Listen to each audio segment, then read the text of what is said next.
You ask Tiger to solve. This deals with linear equations with one unknown. The final result is x equals 3. Let's solve it step by step. Swap sides. Group all constants on the right side of the equation. Add 4 to both sides. Simplify the arithmetic.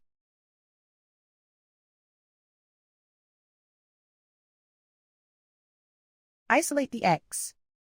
Divide both sides by 2. Simplify the fraction.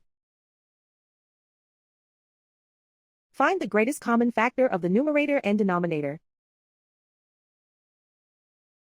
Factor out and cancel the greatest common factor. And so the final result is x equals 3.